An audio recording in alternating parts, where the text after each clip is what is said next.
Welcome everyone, this is Ricardo, and I want to speak on persistence and consistency. Now, this is something, I've heard of, self-help books and all these other things where they talk about this, but let's just keep in mind how sometimes little children can be. It can be that child that says, Mommy or Daddy, can I get the cookie in the cookie jar? And you say, no. Mommy and Daddy, I found the cookie jar. Can I get the cookie out of the cookie jar? You say no. Mommy and Daddy, I'm getting on the counter. Hold on, get down now. Mommy and Daddy, I'm hungry.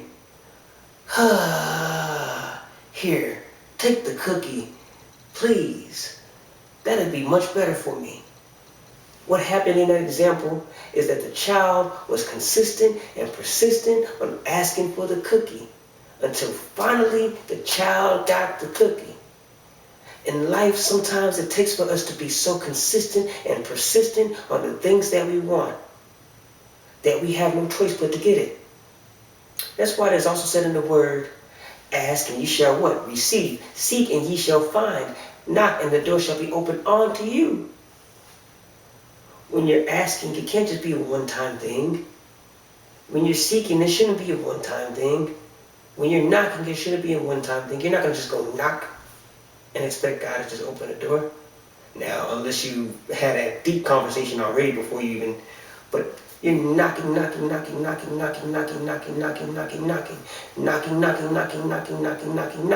Before you know it, the door opens up to you. Your Father lets you in. Whatever it is that you've been looking for, because you've been so consistent and persistent, you have no choice but to get it. It is something that you just have to look at. Keep on pushing forth, keep on pushing forth, keep on pushing forth. And you know what? Sometimes our consistency and persistency may not be done right.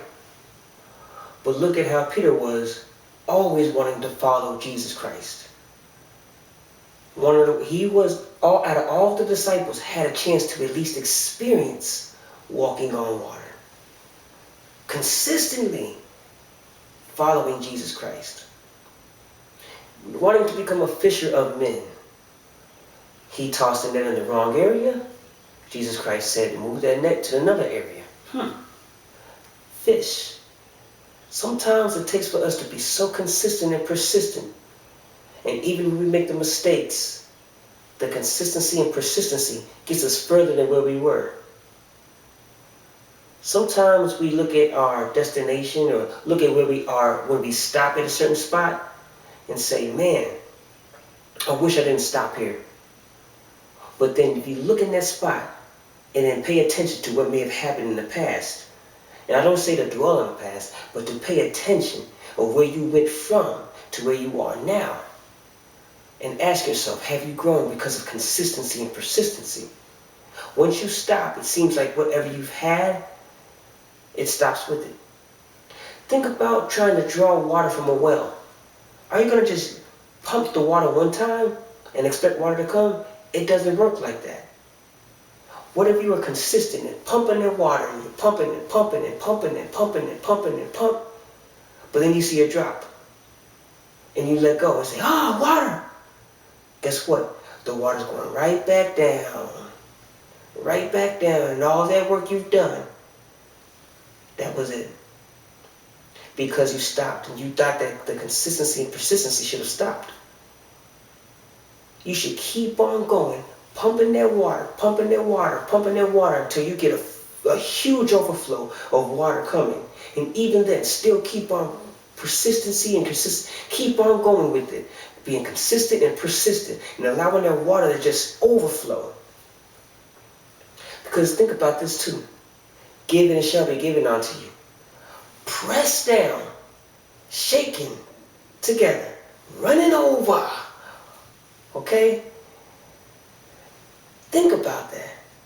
Into your bosom. And you won't even be able to obtain all of it. You won't be able to hold all of it because it's just going to keep on running over. When you are consistent and persistent, you're giving, you're flowing. What do waters do when it keeps on consistently rowing and flowing. What it's doing is it's bringing life in the midst. Consistency and persistency puts life into whatever you plan to do. Let that sink in and think about that. What can you do with whatever goal you have to be consistent and persistent? What can you do? What steps can you take? Write that down and start taking action. Faith without works is dead, but to make faith now, faith is the substance of things hoped for and evidence of things not seen. Now faith is the substance of things hoped for and evidence of things not seen. I want to end with that. Again, my name is Ricardo. Know that God loves you and that I love you. You all take care and God bless.